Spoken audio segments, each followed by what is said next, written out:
Hi everybody, and welcome to the Gene Key of the Day. Once again we are back to explore this amazing moment in time and the themes that are alive. Right now I am on a ferry that has yet to take off in Orcas Island.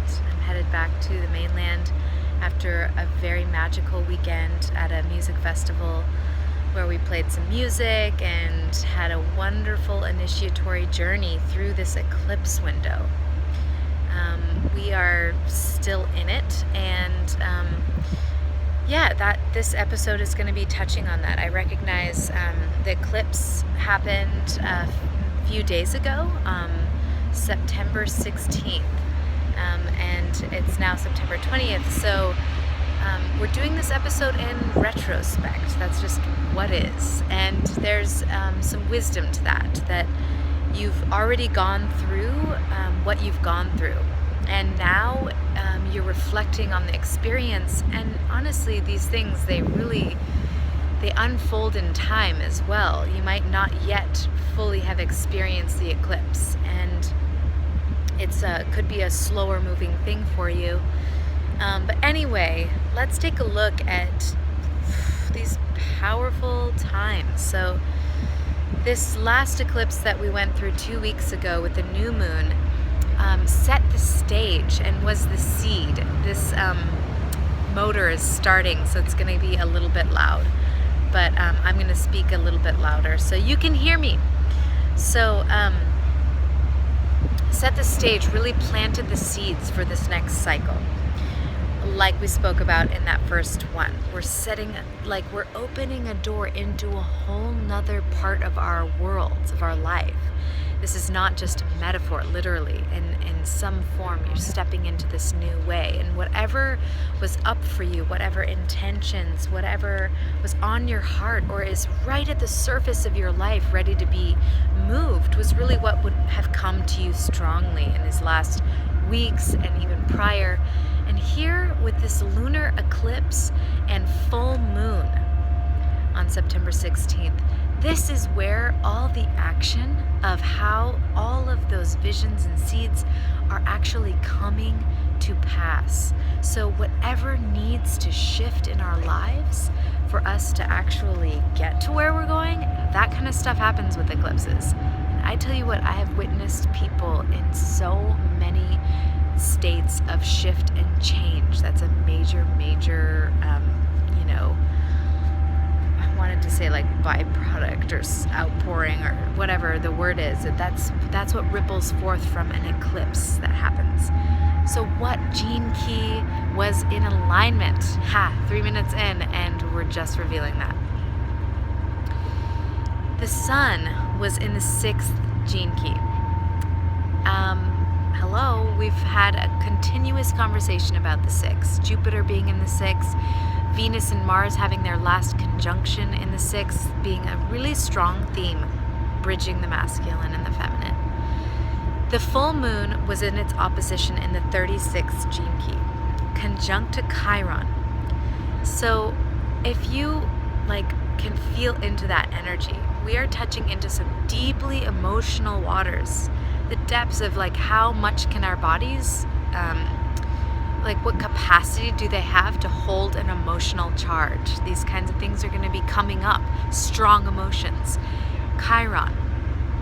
I mean, right there at the forefront of this eclipse, the wounded healer is there to say, let's go all the way in. Let's go all the way. And it's in Pisces, so all of the deep sea of suffering that we touch into in the Pisces archetype is there.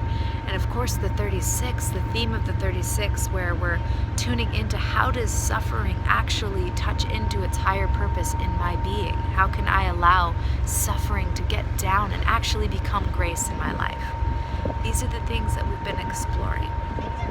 So I've witnessed a lot of relationship stuff. So that's very Gene Key 6 oriented. I've seen 2 of my very good friends who've been in long-term partnerships. These partnerships ended in this last couple weeks. So I really encourage you to look into your relationships. with yourself, with others. And again, that theme of the 6, how can we bring balance? And really listen to the other side, and get underneath the story of our wounding.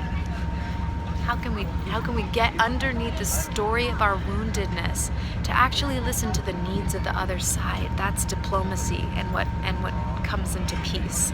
The 6 gene key moves from conflict to diplomacy and peace. And the 36 gene key moves from turbulence to humanity to compassion. So, just as a final thing, I mean, for all of the people who are interested in more of the astrology, and you can like explore this more in your own world, Neptune and Saturn had their final direct square right during this time. So another just heated moment of how we're manifesting our dreams and how we're coming to terms with the reality of maybe where we've been disconnected and confused.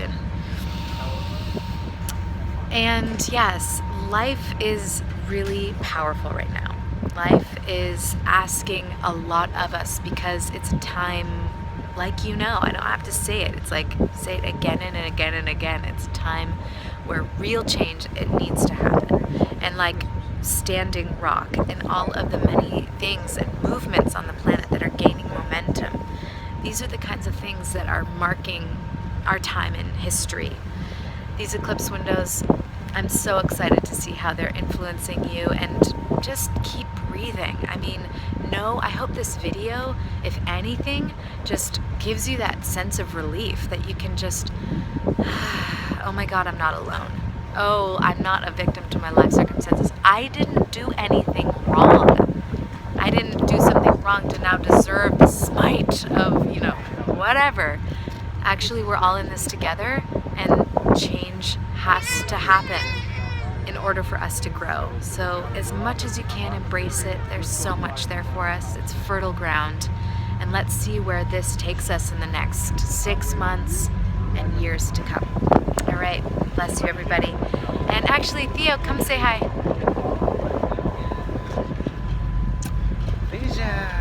Yay. Hi. From the Grace family. We love you so much. Yay. Okay. Relational harmony. Here's the relational harmony. Yeah. Okay. All right. Bye.